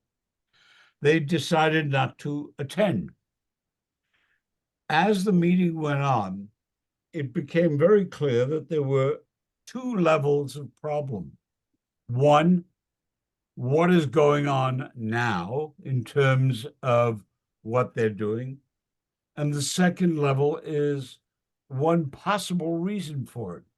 Namely, that the Department of Buildings and DEP had issued permits which were believed to be inapt. They were forms of permit that didn't seem to apply here, in that this was a small home area that could not take that kind of noise on a continuing basis and required cleanup of the dust. DEP was on the phone, I guess on the video, and they said they would take a look into it. And I have little doubt that they actually will. Buildings was not. So that what we have are two levels of problem. One, there's a mess there and it's got to get cleaned up. And the people who are running the site job are obviously not responsive at all, either to the neighbors or to the board. B, we've got to figure out if it is correct that the permit is inaccurate and inapt. I think we'll get the best answer from that from Effie at DEP, who is going to take a look at it and who has proven to be over period of time, a thoroughly responsible human being. This resolution asked for a stop work order, and that's to get their attention. Otherwise, this is going to go on for an extended period of time. Thank you. This was also last night's meeting, Chuck? I'm sorry? This was also last night's meeting? Yes, The it March was 11th adopted meeting. unanimously. Thank you. So it does not need a second. Is there any discussion on the resolution? Seeing no discussion, we'll call the question. Is anyone abstaining? Anyone voting no? Then, like the committee, the board passes this unanimously. Thank you, Chuck. Thank you. Is that the last resolution? Okay. Now, you know, and I have to apologize to everyone, myself, there's an oversight, certainly my fault. We have Mr. Joe McManus here from Congressman Richie DeBoer's office, who did not get to speak when he should have, and that's completely my fault. Joe? Good evening, everybody. A long time, and I apologize. No, it was my fault. I have a meeting before this meeting, but the councilwoman was speaking. She was the guest, and I didn't want to leave. And so I didn't get here on the right time. So I'd like to thank you very much for giving me this opportunity. I just wanted to mention about the council office. It's on 540 East Fordham Road. Our number is 718-503-9610. We actually take walk-ins, but because of the demonstrations and the office has been, you know, mutilated with paint and stuff, it's best to call before you come in. One item that I have about the congressman, he has signed on to this TikTok bill. He's on this committee. It's called the China Committee in Congress, and it has anything to do with any issue with China, they have oversight on. So the bill just simply says they would like TikTok to divest itself from its Chinese owners, and if it doesn't, they will not allow TikTok to be used in the United States. Right now, the military is not allowed to use TikTok because they feel that China is using the information, you know, okay. I guess my time's up. Thank you very much. And I'll see you next month. Thank you very much, Mr. McManus. He's been around the block. He knows when the meeting's getting late. Thank you so much for being considerate and for the information. Okay, so now, moving right along, we have public safety. Mr. Green, you are up. Good evening. Okay, so the Public Safety Committee, we have 6 resolutions. I'd like to bring 4 of them up in a block for a vote. And the 3 renewals and a new application, the committee voted on each of them. We need to approve them unanimously. One is Carrie Dodd Restaurant, 135 Kingsbridge Road. The other is Monmore Coffee and Wine, 234 West 238th Street. We have Blackstone Bar and Grill at 3713 Riverdale Avenue. And the new application is for Talila Casita Azul, 3648 Bailey Avenue. And they also signed a 2 a.m. Closing agreement for the first year of operation. Public Safety Committee approved all 4 of these applications unanimously. Would you like to move them as? We're going to vote on 4. I'm going to vote, call the other 2 separately. So that's fine. So if there's no objection, Ms. Green is going to have these 4 voted on as a block, as a group. Unless there's an objection to discuss what we do separately. All right, seeing none, then we will vote on those 4 as a group. These came out of committee with quorum? Correct. Okay, so we just need a second? No, we don't need a second. We're gonna vote on it. Any abstentions?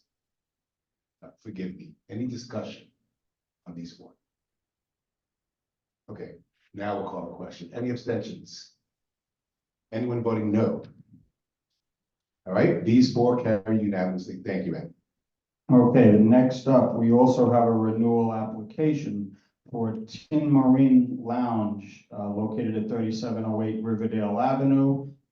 This business did have an assault outside of the bar in June of 2023 and also 12 noise complaints during the 12-month period, mostly on weekends. The owner did state that the business is currently keeping their windows closed to eliminate noise and routinely encouraging the customers not to congregate outside the establishment.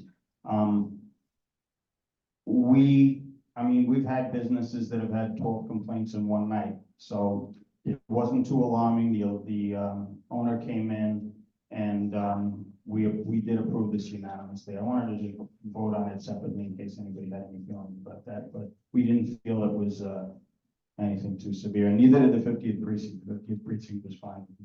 So And thank you for taking this one out of the packet. It is the right thing to let people hear it and discuss it. We have does not need a second. So do we have any discussion or any questions for the chair? See, nothing on. Okay. Seeing none, we'll call the question on Team Marin? Correct. We'll call the question, Team Marin. All in favor of the resolution approving its application? Or any abstentions? Sorry, let's do it backwards. Any nays? Okay, this also passes unanimously. Okay, and last up, we have an application from the Office of Cannabis Management for a new establishment license. The establishment's name is Frass Box Cannabis LLC, and they intend to be located at 3633 Kingsbridge Avenue. So this applicant has actually been approved already by OCM through DASNY, and they're just seeking a location for the establishment. So it's not like we're approving their license, we're essentially approving the location because they've already been approved for a license. So she has been granted a conditional storefront lease by the landlord for that address, and it's contingent upon her approval by OCM to operate at that address. So the place in question, 3633 Kingsbridge Avenue, it's a brand new building. It's right across the street from the car wash. It's close to where the Riverdale Diner used to be. And they're saying they're not going to allow any on-site or off-site consumption, provide no delivery service, and conduct no business after 10 p.m. So, we are not aware of any legal criteria that OCM guidelines that would prohibit them from being there. Our whole committee's pretty versed on the OCM. I don't think we've missed anything. They've already been approved by OCM, so the question is just the location. So Public Safety Committee voted unanimously to approve this application. I'm going to be ceding the chair to Margaret Della, since I would like to have a discussion to discuss myself. Any further discussion? But I will let Rosemary go first. All right, Mine is a Rosemary, can you use the mic? Mine is actually. You can have- Oh, sorry. Can you help me? Bob is here. Thank you. It's a question for Bob. I should know the answer to this. I apologize. So this is an approval for the premises, for the site. Is this like a liquor license that comes back to us every 2 years or 3 years, or this is it? It's a one shot and we're finished with it. Is that- 2 years they'll be back. Say it again? 2 years. So thank you. Any other comments, questions? I do. So this is scheduled to be also in what's going to be a residential building? I would say that's a yes. I'll just give a little background on it. It's a very small building. It appears to have 3 or 4 storefronts and maybe 4 apartments on top. It's a very small building, so I don't know how. I guess that's residential because you have residential apartments in there, but it seems to be more storefront property than actual apartments. And it's my understanding that there's some sort of a rule regarding municipal buildings and in proximity to municipal buildings that I'm not sure from what was discussed, what I saw what was discussed, if it was clear that this was far enough away from the precinct, for instance, which is the municipal building. What's your question? Is this do we know that this is actually within the guidelines for being close to a municipal building? Well, I'll tell you what, I kind of did a walkthrough myself. I couldn't tell you in terms of footage what it was, but I know it's significantly far away from, where the engineering building was in the back by Manhattan College, a couple of blocks away. It's far away from where they're proposing the school, which would kind of be on a diagonal across Broadway. As far as the precinct is concerned,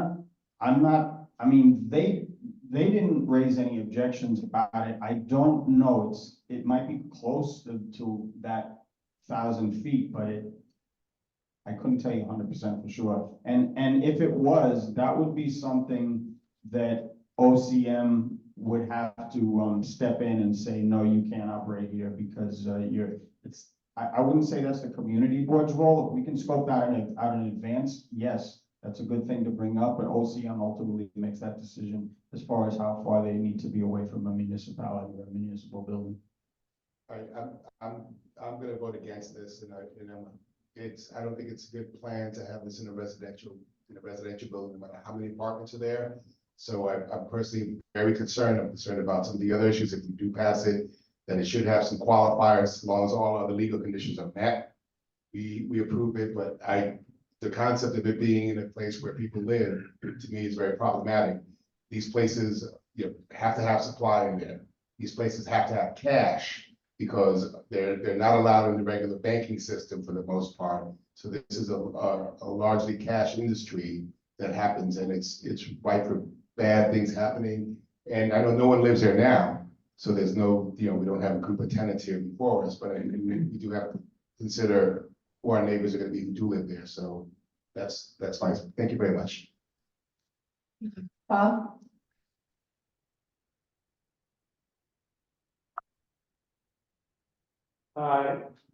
And just to be clear, they're selling there, but there's no consumption on the premises. Is that correct? Correct. Okay, so in that sense, it's similar to a liquor store where they're selling, but nobody's using in that location. Okay. Yes. Just wanted to clarify that. Thank you. Any further questions, comments? Okay, can we call the question? I'm ready to be ahead of stuff. No. All right, let's see, any abstain, a motion, I guess it passed unanimously, so do we need a second? No. No. So, any abstaining?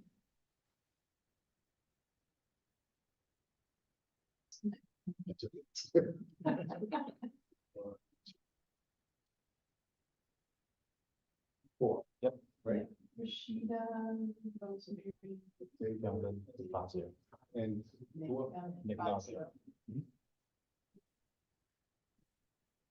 any opposed? Hands up if you do have any online? Any abstentions online? Any opposed? Okay, the motion passes. Okay, so that was all our resolutions. I'll just say refer to our minutes. And our next public safety meeting is going to be next Tuesday. I believe it's the March 19th. Thank you. That's all I got. Thanks, Sergio. Thanks, Ed. Good job. Education, libraries, and cultural affairs. Sylvia? Hi, everyone. I'd like to add my resolution to the agenda, if I may. We did not have a quorum, so therefore I'd like to bring it before the board. Can I go ahead? Yes. Okay, the resolution is for Horace Mann.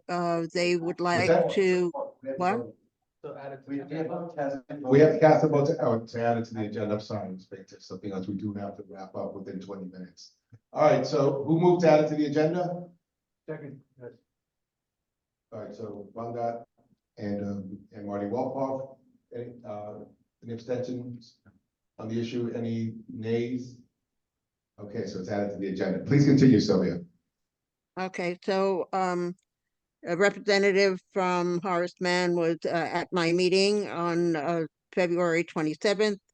They have a SAPO application to have a spring festival and homecoming on April 27th. They are going to close the street of Tibbet Avenue and West 246th Street and College Road between 10 and 7. They are going to have parking on the site. Therefore, it will not disturb any community area. They expect about 2,000 people during the all-day event. The food is only going to be served in the cafeteria, and there will be their own security on site. So they have notified the Fieldson property owners, and they have also adhered to the 15-foot emergency lane on that street in case of an emergency. So I would like to bring it before the board for a vote. Thank you. So, Sylvia, I gather by that you support this as the chair, yes? Okay, is there a second? All right, Ms. Gibbs, second. Any discussion to be held on this resolution? Seeing none, we'll call the question. All right, any abstentions? Negative. Any nays? All right, seeing no abstentions, no nays, the resolution carries. Thank you, Sylvia. Thank you. Okay, law, rules, and ethics. Buddy? Yeah, I have two, Mike,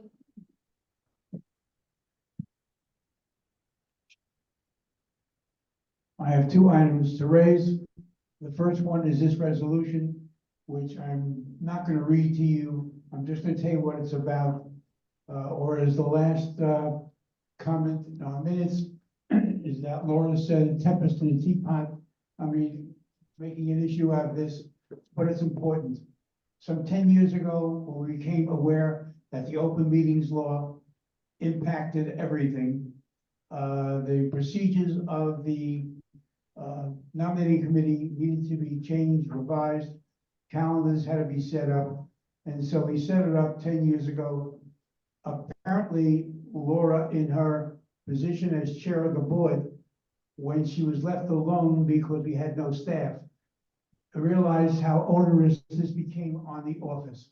And so she requested that we revise it so that meetings that were set up in anticipation and then had to be canceled because they weren't needed was not necessary. And so we did our best to try to revise the writing. I'll turn to Steve, who is the author of the resolution, if there's anything he wants to say. But basically, this is going into the ethical guidance manual. Those are the changes, and the changes are, well, you want to say a word? The change.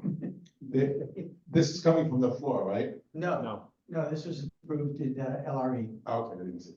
So the only, it was unanimous, except for one abstention. Now, it's really a technical amendment, and it was to respond to concerns about the need for the board office to cancel meetings. So as you can see, the third and fourth meetings have now been eliminated from pre-scheduling, and there's just there were just one meeting within a week after the election that's being scheduled, and that will be used and not canceled.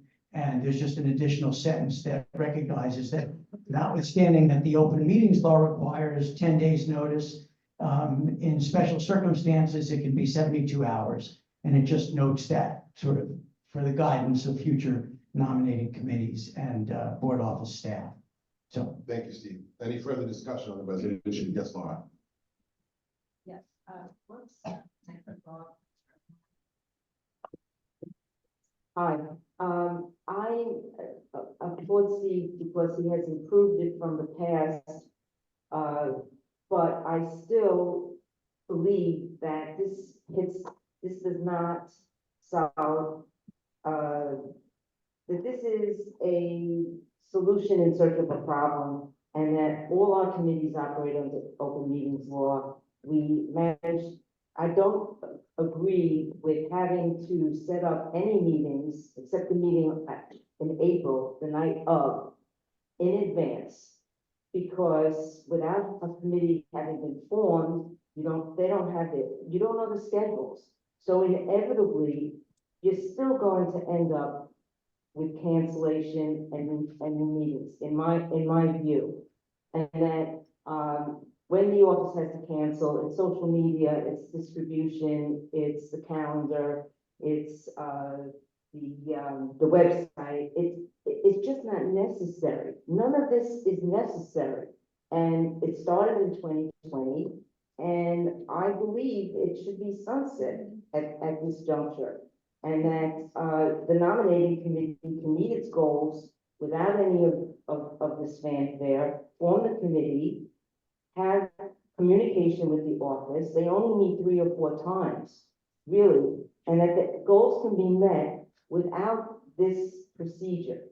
And that's all I have to say. Having lived through it in my 3 years as chair, I'm glad that it was recognized that these meetings that had been set up were in conflict actually with standing committee meetings. I mean, I just keep it simple and go back to the system we had prior to 2020, and that's all. Thank you. Any further discussions? Yes, I disagree with Laura on this. I too was a chair. I too was chair of this committee when it was written initially. And the sense was, and as written by Steve, there are no dates in here. There is a process in here which the office controls, so they select the dates, not a question of whether or not we pre-select and then they're good or not good. And there are 2 phases of the nominating committee. The first one is organizational. They have to meet almost immediately because in this the ethical guidance manual is how much time limit for people to respond that they want to be nominated again or want to be considered, or there's a time frame. And so the nominating committee needs to meet early on to do organizational work. That's phase 1. Phase 2 is to interview, if they so choose, and come up with a slate.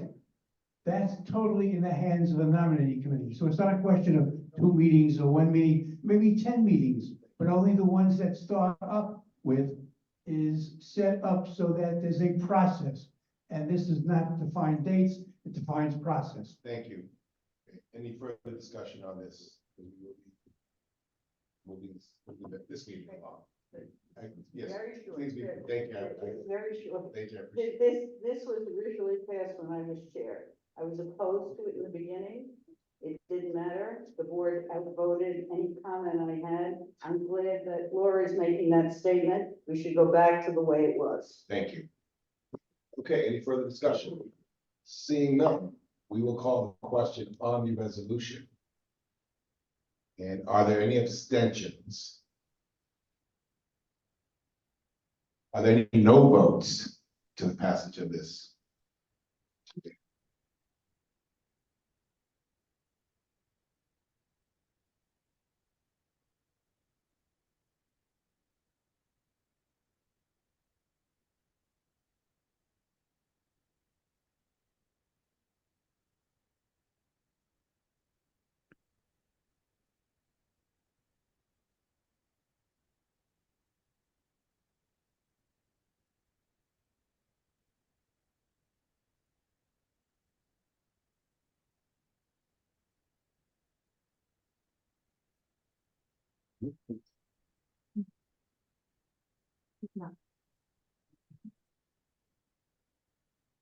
Thank you. I don't think that they get to vote. Yes, they do. ECs.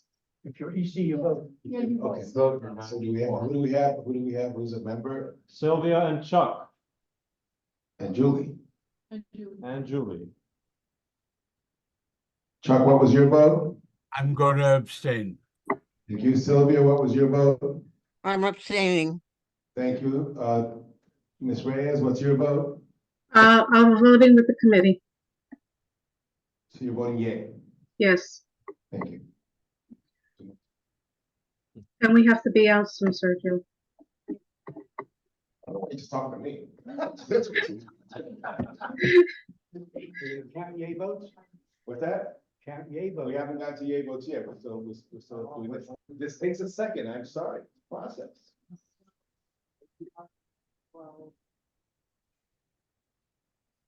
down?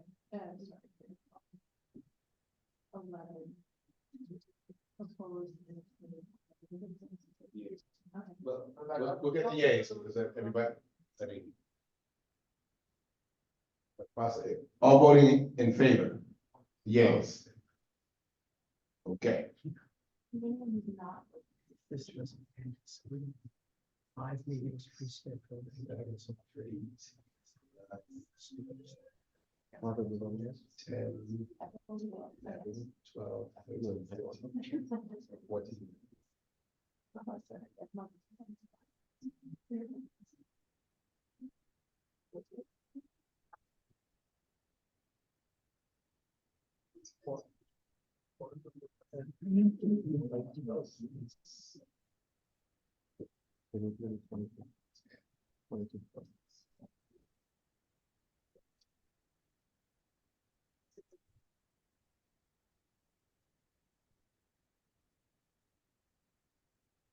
All right, the resolution passes.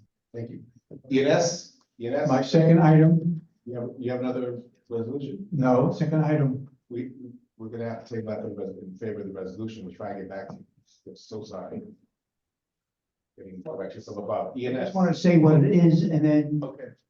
the committee, the LRE committee voted unanimously to end extraordinary circumstances. The process will provide information to the board why we voted as such, and ask for any input that disagrees with us, has other things for us to think about. But that will be it.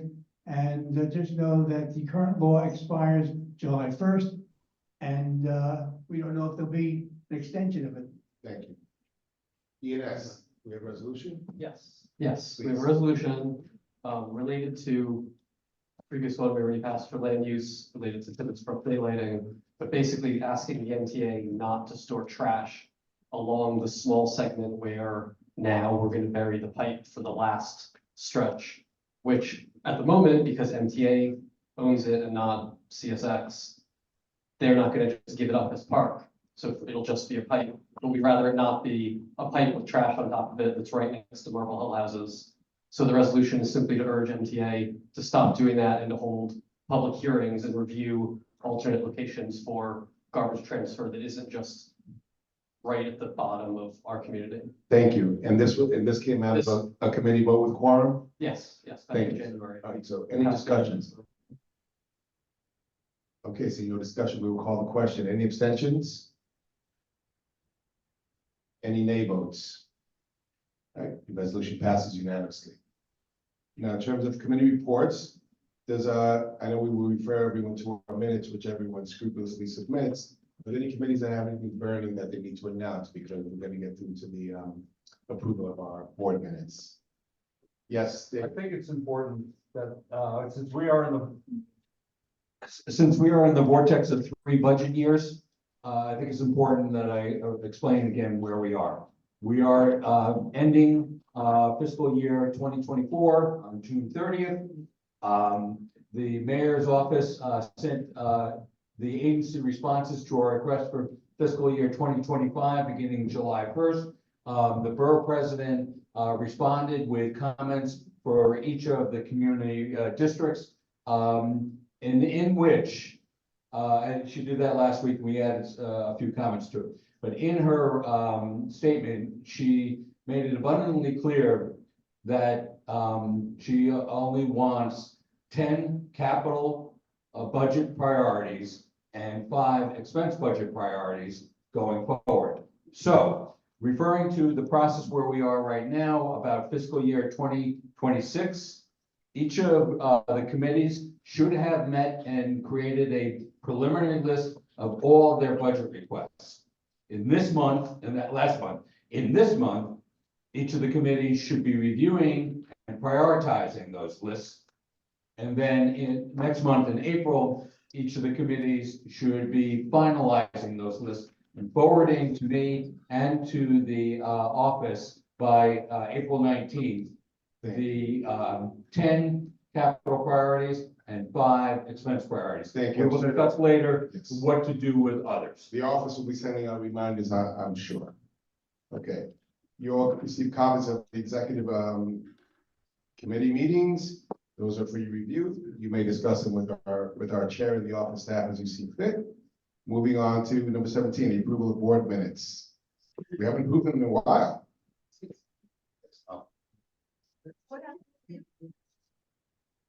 I made an announcement that if anyone had anything burning, that we were gonna skip through because of the time that we have going. And that's why I said it. That's why David raised his hand and said, I have something very, very important to say. If not, we'll presume we're referring people to the minutes. So that's what happened. That's what I specifically said. I know. Okay, yes. Okay, so at the housing committee, we had Mr. Ted Weinstein, who is the director of the Bronx Office of HPD, making a presentation with his staff, PowerPoint presentation with a Q&A session on affordable housing. Since this is coming up for all of us to have to vote on, I would urge that people go to the YouTube and listen to that portion of our meeting. It is valuable and important. Thank you. Thank you. Okay, that's it? Did you? Okay.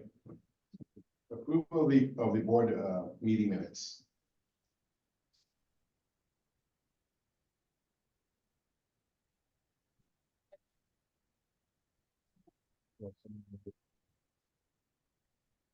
Farah, do you have any commentary on, well, we have October 10th, November 14th, December 12th, and January 3rd to be approved, is that correct?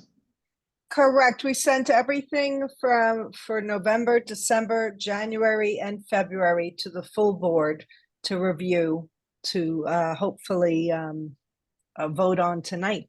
So we'd have to, February is not listed on. We didn't meet. We don't meet. We didn't meet in February, correct? Okay, so it's not, okay. All right, so do we have any discussion? Withdraw. Do we have a motion to approve these? Rhonda and. Okay, we have any discussion of the minute of the 5 minutes? Okay. So seeing none, we'll call the question. Any abstentions? Any nay votes? The minutes are being approved unanimously. Any miscellaneous business? Our next meeting will. I'm sorry, somebody raise a hand. Oh, okay. I just want to acknowledge that I'm really happy about, my.